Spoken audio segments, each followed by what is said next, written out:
All right, hey guys. So I feel like I'm kind of late to the game on the reverse diet debate that Lane Norton and Eric Helm and all those people had. So today I'm just going to be working out, listening to their podcast, and so I'm going to put part of it in the background for you guys to listen. I'll put all their stuff down below too, so you can check it out. But I just want to do some deadlifts, get some work done, and listen to the podcast because it's something that seems pretty interesting to me. So I'm going to be putting that in the background for you guys. Hopefully you enjoy it. And just tell me what you think down below. Do you or do you not like reverse dieting? You can regain body fat really quickly, but you can't regain lean body mass very quickly. So I'm not sure that is a rationale for saying that should be the goal for everyone. As soon as the subjects have regained their original body weight, we see that there is actually no metabolic damage. The last thing you want to do is take someone like Menno said, who is eating 3,000 calories a day pre-cut, ends up at 2,000 calories a day, and jumps right back to 3,000.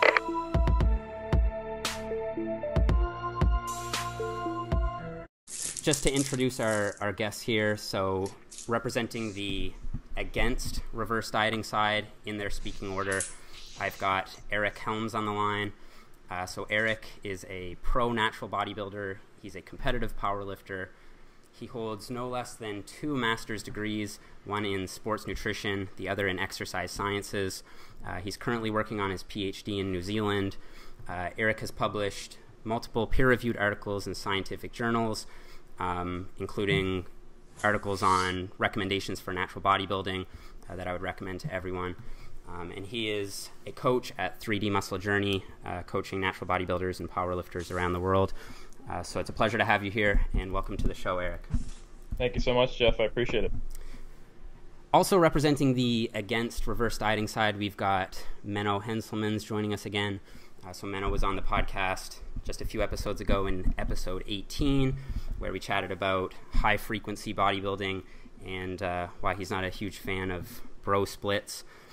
So for some of you guys who might not be familiar with Menno, he's an online physique coach, fitness model. He's a scientific author with multiple published articles in scientific journals.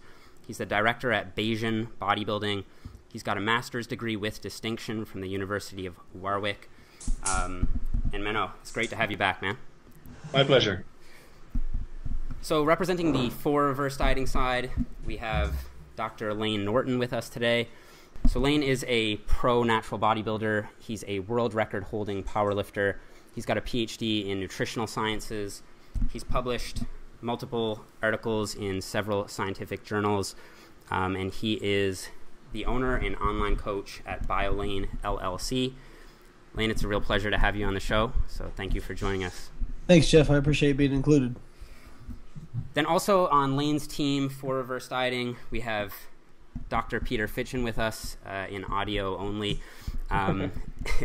And so Peter was on the show a few episodes ago, I think in episode 12, and we talked about hormonal adaptations to contest prep and discussed a case study that Dr. Fitchen did on himself and followed himself through his contest prep.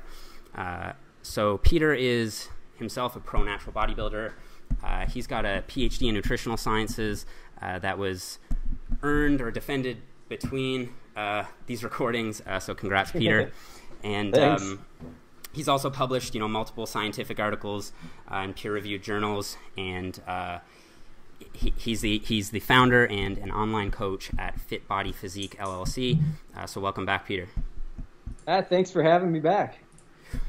All right, guys, so we're going to get on with it. So how this debate is going to be structured is we will allow all of our guests to speak once. So there will be 2 opening statements, one from Eric and one from Lane.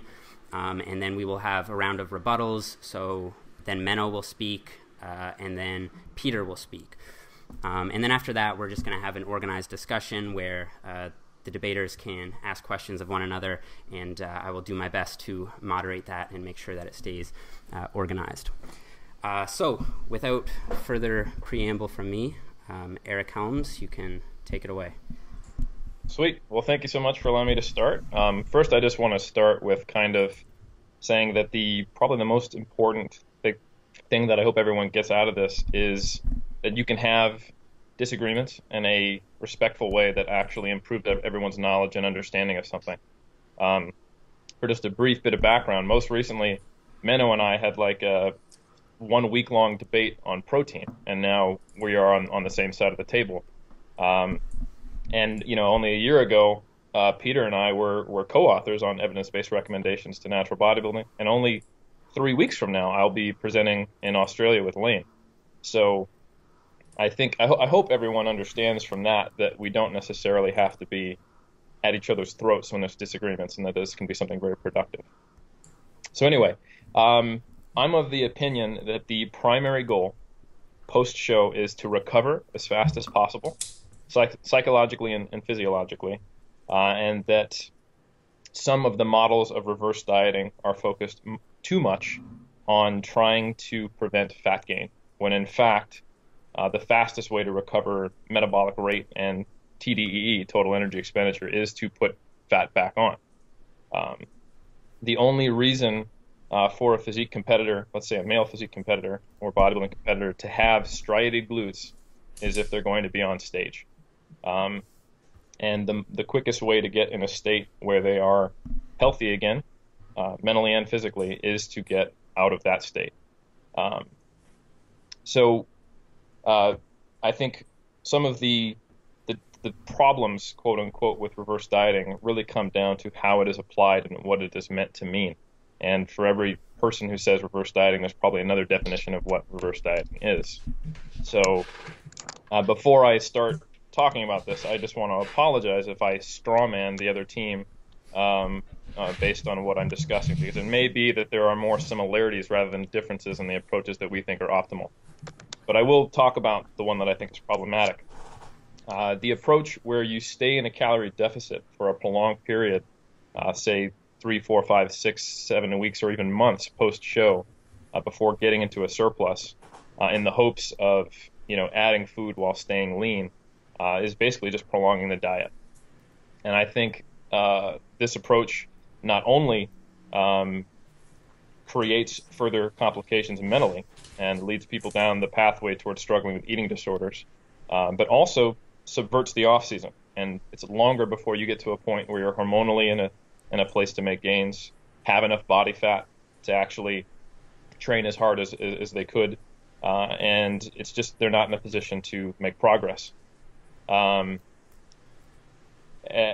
the claim that building metabolic capacity, where people who have taken an off season or two to slowly, very, very slowly build up calories, allows them to diet on higher calories, I think is often coming from people who spent multiple seasons basically in a perma-dieting state.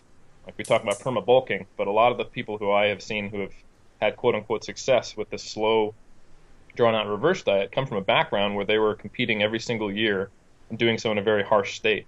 So yes, it is better to be in this kind of slow, extended, very conservative, slow build to a surplus, but that doesn't mean it's the optimal way to approach it. It just means it's better than being in this constantly metabolically suppressed state, if you will. What would be optimal would be to get yourself out of a deficit immediately and purposely gain fat to the point until you're probably at the low end of your settling point. And from that point on, start the more slow, methodical approach to increasing calories to reach a target rate of weight gain that is appropriate for putting on muscle gain.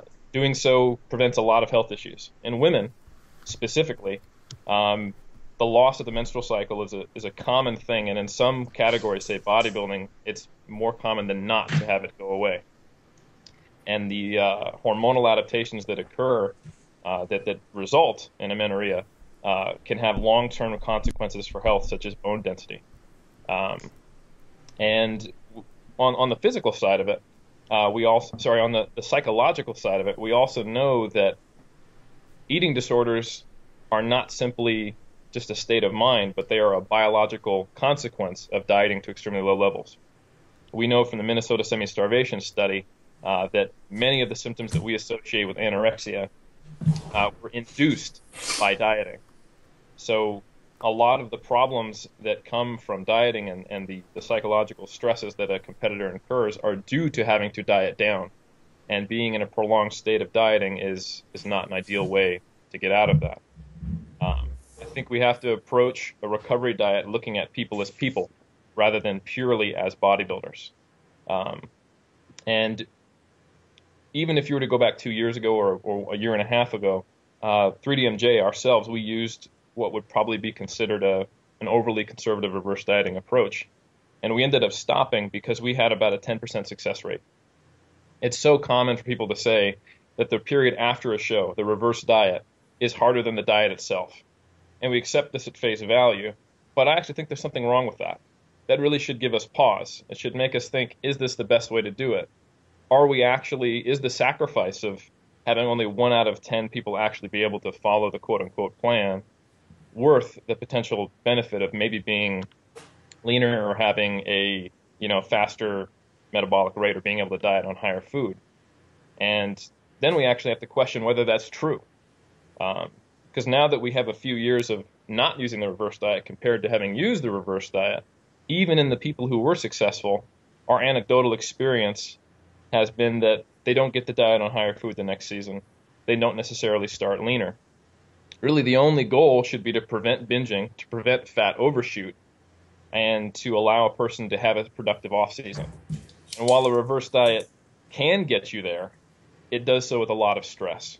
And in most cases, we found that following a rigid reverse diet prompts almost what you could describe as bulimia. Not necessarily actually throwing up, but this, I try to follow a strict reverse diet, I blow it, okay, so then I'm going to come back down the reverse diet, and it's this self-created cycle of not being able to follow this rigid diet because there's not the same goal of getting on stage. So that's the practical side of it. From a pure physiological, evidence-based side of it, we know that while there is a large downregulation in total energy expenditure over the course of a diet, the vast majority of that quote-unquote metabolic adaptation is actually neat. It's the reduction in non-exercise activity. And we don't necessarily have enough data to know whether or not or how that responds to changes in food intake. There is a reduction in RMR, especially when you get very, very lean, but it's maybe at best only 20 to 30% of the downregulation in total energy expenditure. So from even a mechanistic kind of hypothetical standpoint, there are some issues with the idea of trying to correct quote-unquote metabolic adaptation, which is predominantly activity-based. All right, guys, just got done with my workout. I hope you guys enjoyed it. It was a pretty good workout. I threw some strongman exercises in there, but the main point of this video is so you can kind of listen to the reverse diet video or the podcast. You can find it on podcast, and you can also find it on YouTube, but like I said, everything will be down below. I think I'll do another part to it, so this will be part 1, but I hope you guys enjoy. It's really interesting to hear all the professionals with what they think and how they believe you should conduct post-show, I guess, metabolic rehab, I guess you might call it. Try to sound kind of cool, but I thought it was a pretty good video or podcast. I'm still listening to it right now, or trying to finish it. I listened to about 48 minutes of it, something like that. So I'm excited to finish the rest of it, but there probably will be a part 2, maybe part 3, I'm not sure. I hope I don't get in trouble because I hope they don't get like mad that I used it, but I think it's kind of cool because I'm going to link everything down below. Sorry. Alright, but I'm going to link everything down below, so hopefully I don't get in trouble because I don't want them to be mad at me. But I think it's a great way for me to also spread their knowledge and stuff like that. Because like I said, I'll put everything down below, so hopefully they don't mind. But I hope you guys enjoyed this video, guys. Please like, comment, share, and subscribe. And be on the watch out for part 2 coming soon. See ya.